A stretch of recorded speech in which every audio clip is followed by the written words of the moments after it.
Okay guys, I figured it's been about a month and a half since I took my new Orbea Rise. Thought I'd ride it and then give you a bit of a review of my opinion of the bike up to this point. Yeah, so far so good. Really enjoying the bike.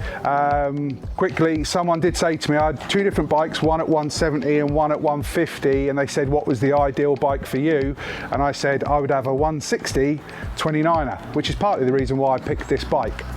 Also, what's really cool about this bike is you got the Myo system. So if you don't know what the Myo system is, you can pretty much customize this whole bike, which I think at the moment there's no other bike brand that's really offering the amount of customizable parts to this bike.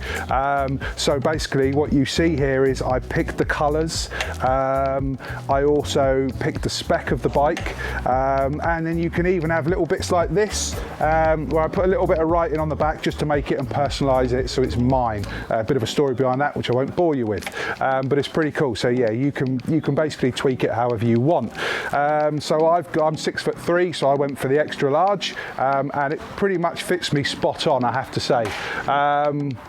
Yes, I've gone for the carbon. I've gone for a natural matte carbon finish. Bit hard to see because it's quite dusty at the moment, and I've not had to wash it, which makes a nice change for around here. So yeah, I figured what I'll do is I'll just talk you through the bike and let you know what I've done to it and what I've tweaked. Basically, the bike is based around either what was in my shop for a little while and haven't sold, and I just wanted to give it a try, or certain key bits that have come into the shop and I really wanted to give it a try. And I figured this would be the best time to actually give it a crack. So we might as well start with the wheels. Okay, cool. So I figured we start at the front and work our way through the bike. So what I've gone for is I've gone, again, a bit dusty, I've gone for the Mavic Crossmax carbon wheels.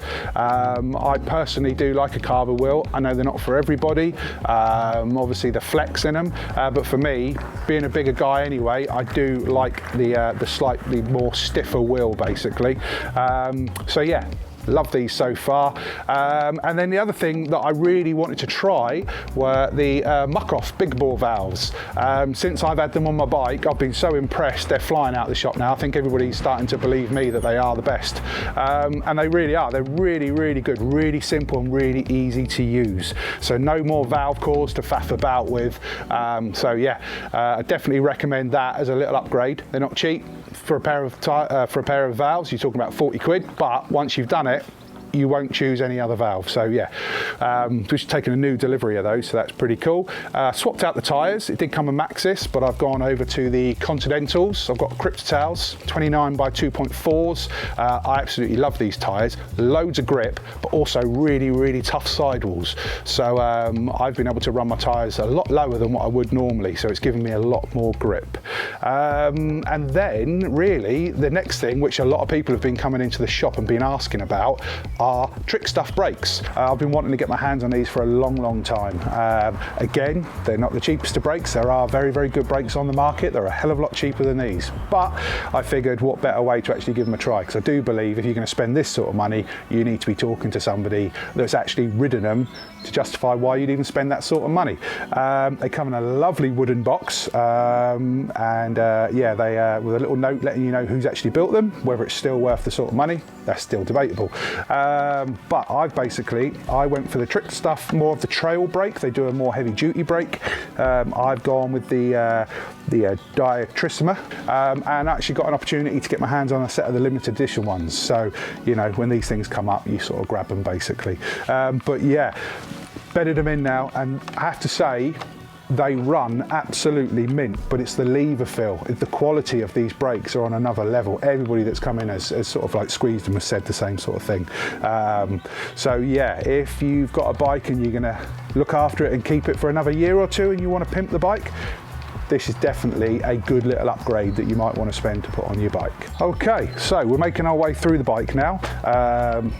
I personally like ergon components, so I've gone with the e-bike saddle. I like the curve.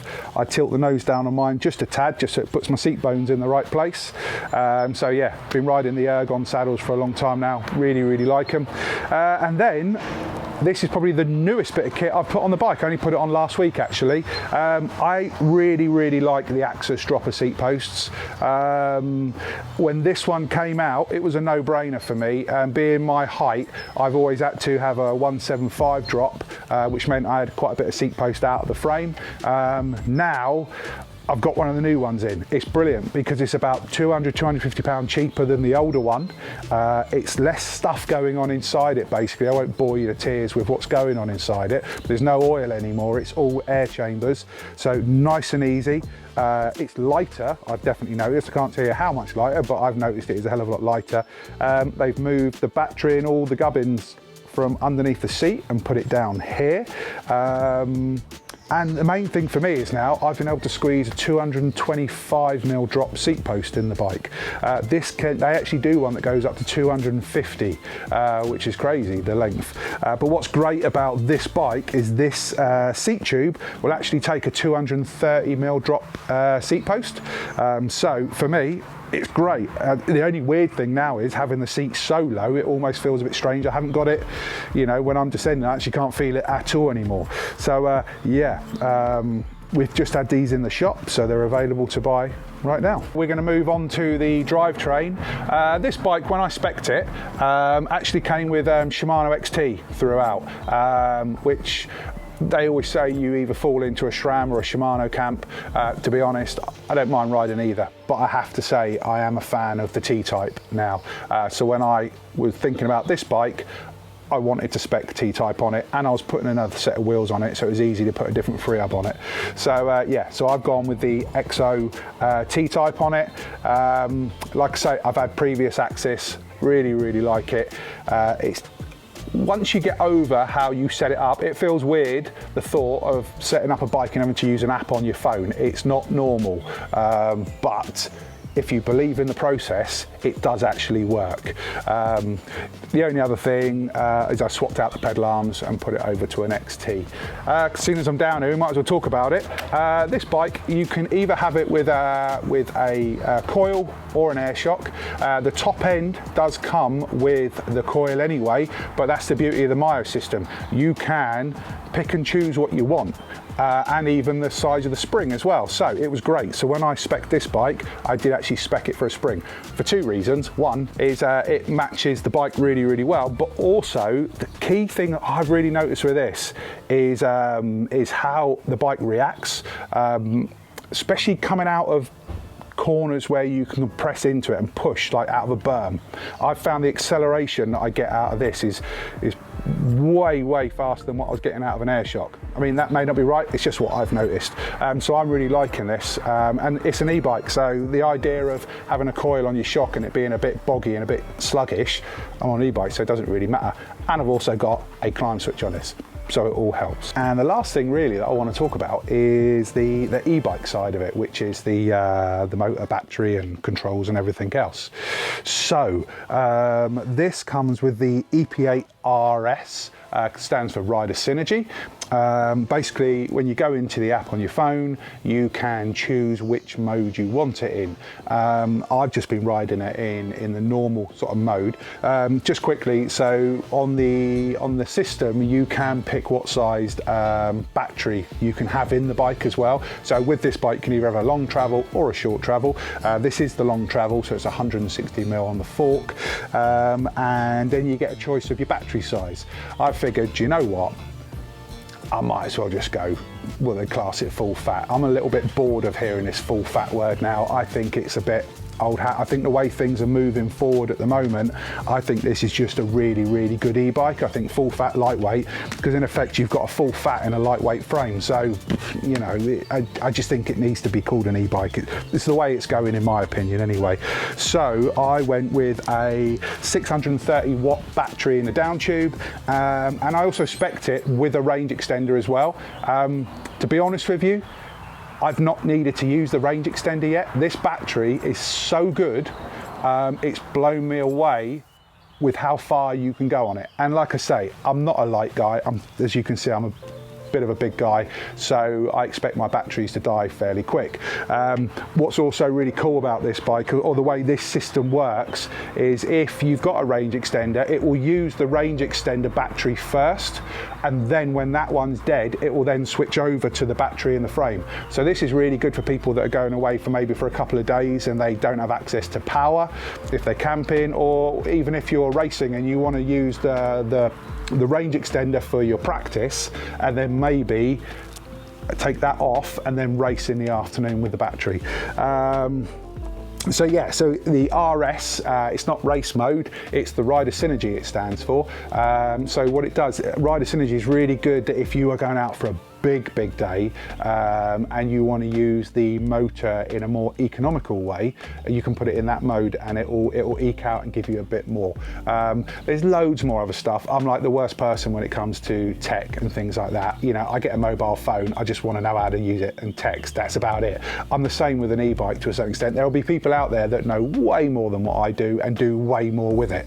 For me, I just jump on it and away you go. I find most people in the bike industry, if you ask about suspension, they just say it goes up and down and does pretty much what they want, and they don't really care about how many clicks. As long as it gives them what they want, that's all they really care about. I'm the same with the e-bike, I'll be honest with you. I just jump on it and I ride it. Last area I want to talk about, the cockpit. So when I spec this bike, because you can spec it however you want, you can have it with just a little controller or you can have it with the screen as well. I figured that I know enough about my bike that I didn't need to worry about having the little screen, but I have to say, after probably a couple of rides, it was a bit annoying that I couldn't really tell how much battery I'd used. That was the key thing for me. So I started looking on how I could, you know, whether I could sync it to my phone or anything like that. I didn't want my phone on the bike because, you know, if I damage it, it costs me too much money. So from one of our distributors, they do Brighton. I know that you can get it with Garmin as well, but I went with the Brighton one. And what's great about this now is I've actually synced the bike to the Brighton controller. So my controller now gives me, on mine, you can spec it however you want, but I've got the two key things, which is what mode I'm in, and it also tells me how much battery I've used. And that's pretty much all I need. Interesting, I had to watch a guy do it all in Spanish because I couldn't find any information on how to sync this to the bike, either through a Brighton or through Shimano. It probably is somewhere, but I couldn't find it, but I got it done anyway. And you know, what it's allowed me to do is really tidy up the cockpit. I've literally just got two hoses because everything is wireless. Yeah, I just think it's neat, it's tidy, and with an e-bike, the least amount of cables that you can have on a bike nowadays, the better.